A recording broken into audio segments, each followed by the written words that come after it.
That's quite... What's going on, Idris? What's happened with the... why is there the boot on there? Well, I was training for the England squad. Oh, yeah. Playing a little football, and I tore my Achilles. So, no, but was it a sport injury? It was a genuine... It was. I was going to tell you that I was, climbing up a volcano or something, but... Nothing that exciting? No. Nothing. Well, you're obviously a fit man. We can see that from the size of your chest and all the muscles that are hanging out and all that. But how old are you, Idris? Well, 37, actually, John. Are you telling the truth there? Because you made actually. that body language for lying when you said that. Well, you see, 37, even though you're still a young man, especially from where I'm sitting, you've got to be more careful. You're right, You could tear things like that. I was actually about to score when he caught me from the back, so... Oh, you see. So you're blaming him? I'm blaming him. So. But here's the thing. Wouldn't you have thought from that clip, even if you haven't seen the show, that Idris was an American? Because that accent is so brilliant, so convincing. And that's got to be one of the hardest things for a British actor to do, I think, a convincing American accent. It is, I lived in Baltimore. I lived in the States for a long time, so, I learned it. When I first got to the States, I couldn't do an accent. It was terrible. And were there certain words or certain phrases that are harder to get right than others? Oh, that's a good question. Anything with an R in it. Just a joke.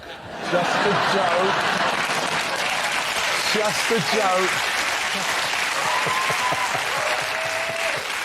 Joking. You live out there now, or are you based there full time? I do, yeah. I live in Florida, yeah. Well, that's a nice place to be. It is. But The Wire has finished for you, hasn't it? You're not in there anymore. Yeah. I mean, I know so many people recommend it and said... And I know it gets these kind of online polls. People say it's one of, if not the, best TV series ever. Yeah, it's... Kiefer Sutherland just saying that he loved it. It's one of his favourite shows. But, of course, he's in 24, which is also one of the best TV series ever. Which is one of... Yeah. So and it's a big compliment.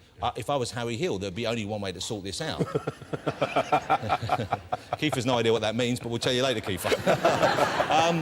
When you're out there now, what kind of parts do you get? Do they come to you for American parts, or are you known as someone who can do the English as well because you've got English a background here? Do you know what? I just did a film where I play an English person. It was the first time I've done it, and it's an American film, and I played a Brit in it. But other than that, I get a lot of Americans.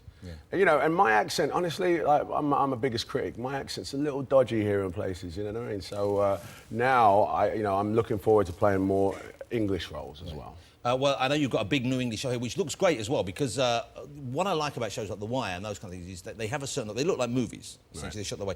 And often, British drama doesn't quite match that. But this new thing you're in, Luther, it looks to me like it's been shot that way. I can see you're pleased with this. You obviously... I love it. I'm very, very excited about it. It's Luther. He's a really weird detective. He's like Wallander, but better looking. Just joking, sir. You do the jokes. You're clearly better looking than Kenneth Branagh. Don't worry about that, lad. You needn't apologise for that one. No. And it's set in the UK, isn't it? He's a British detective. Yeah, he's a British. It's a London show, and it's dark. It's a dark sort of psychology. He's a very sort of passionate detective. Sort of breaks his boundaries when he's going for criminals. It's a fantastic show. Neil Cross, who wrote some of Spooks, wrote it. And I loved it from the first time I saw it. I haven't seen it yet, but I've seen the clips of it. It looks terrific. It looks really good. It's starting here in May. Yeah, I think so, in early May, yeah. And you finished the whole series already? I did. I shot it last year, did 6 episodes of it, and it's really good stuff. Do you know whether they're doing a second series yet, or do they wait to see how this one goes? Well, it depends. If it does well here and now, we'll do another set. That's how I did the foot, really. The thing is, and that door was open anyway, wasn't it? You could have just... But you know what occurs to me seeing that is, if you can get parts like that, then why did you go to the States? Were you just not getting that kind of role back then? No, back then, I left in sort of '97. I wasn't getting that type of role. And when I got to the States, I didn't work for 4 years either. I guess there weren't that many roles like that for black guys on British TV anyway, were there? At the time, no. It's a very small... It's a smaller market here, and America has a much bigger market. So I felt that I'd do better out there. What were you doing before you went out there? You were kind of... Someone told me you were DJing. Yeah, I DJ'd, I was on pirate radio for a long time, clubs, sound system. But when you say pirate, is this the day when it was proper illegal pirate radio? Yeah, when it was... Because I used to tune into some of them in the morning, and you get... Mainly at the weekends, it seemed to be. Yeah. And often you would lose the signal or lose the whole station halfway through, and I assumed they'd been shut down. That's because the DTLI would clamp down on the house. If you had a popular show, which I did, Mr. Kipling on a Saturday... Well, hold it. Not the man with the cakes, this is another Kipling, isn't it? So you were Mr. Kipling. Were you DJ Kipling? DJ Kipling. MC Master Kipling? Because I liked a tart or two, apparently. It's true.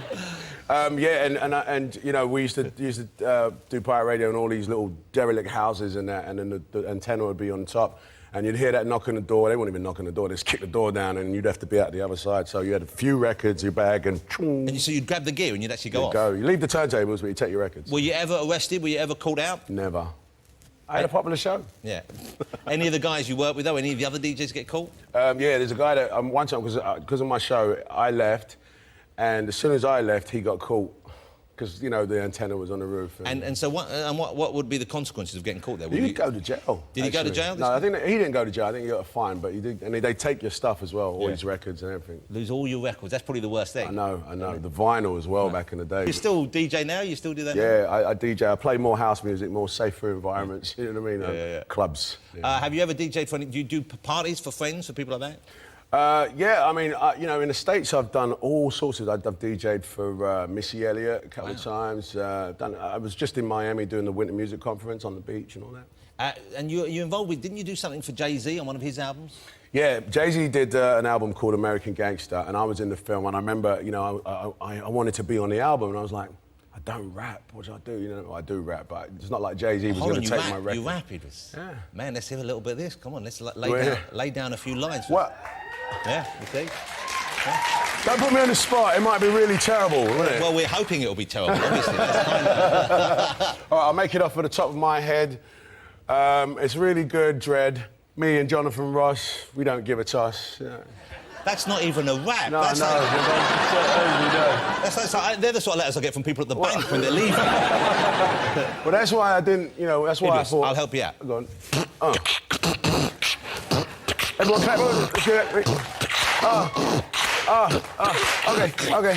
1, 2, 3, 3 and 4, 5 and 6, 7 and 8. That's just counting.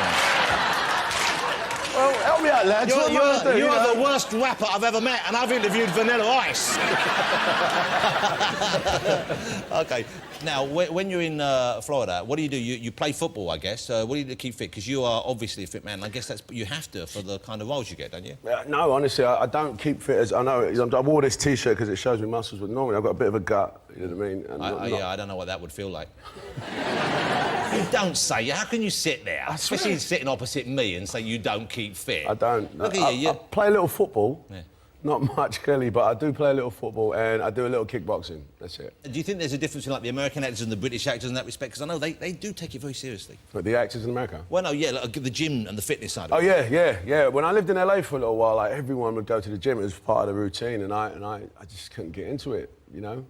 But do you do it when you're back here? No, not much. Stop doing that. Can I be honest with you? You're one of the most annoying people I've ever had on the show.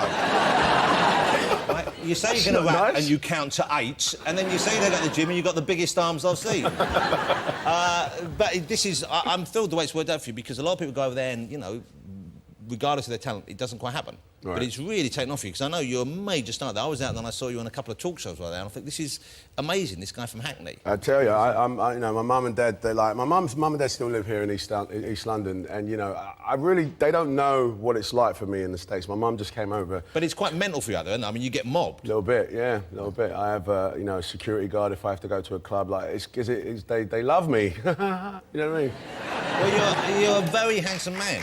Hey, this is the really exciting thing for me, because, you know, I love my comic book movies, and Idris is about to star in the Marvel movie based on the hit comic which has been around since the 60s, Thor, the mighty Thor. And now, who do you play in Thor? I play Heimdall, who is a Nordic god. Yeah, now, correct me, but if I remember my Norse mythology correctly, there weren't a lot of the brothers in... up there in Odin's... No, not a lot. Well, this is Norse by way of Hackney, Canning Town. By way of Hackney and downtown LA.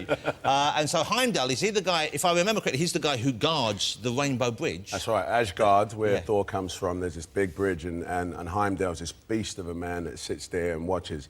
And he has special powers like, you know, he can hear the person in the back row, and he can see as far as, you know... And you'll have, no doubt, the big furs on? No furs, actually, no. We've gone for sort of... Well, I'm not allowed to say because of my contract, they'll sue me, but I've got big helmet action going on. Well... you make up your own jokes, OK? I have a Norse helmet here for you, if you'd like to try one on. No way. Yeah. Oh. Well, thank you want to very give us much. a sneak preview? I've got my Thor helmet. Yes. Yeah. You go first. Let's have a look at yours first. Okay. All right, here we go, ladies and gentlemen. It's a sneak preview of the new Thor movie. It's not going to be out for about 2 years. Ha ha! That's pretty good. I like that. Pretty good. You know, if I put this on, it's going to look like we're on a stag do. You know that, don't you? Wait, look at that. That's what I'm talking about, Heimdall. I've got your back, Thor. Mine's quite heavy. Mine's not. You could drink out of yours, though.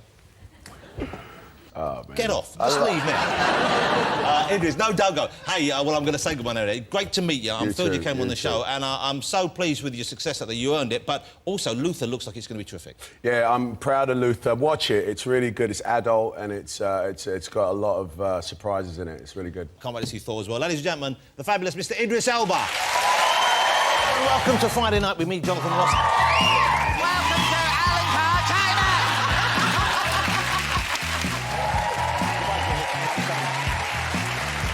Oh, Jesus. That's what I'm talking about, Heimdall. Oh, I've just been... Oh. Don't patronise me, Alicia.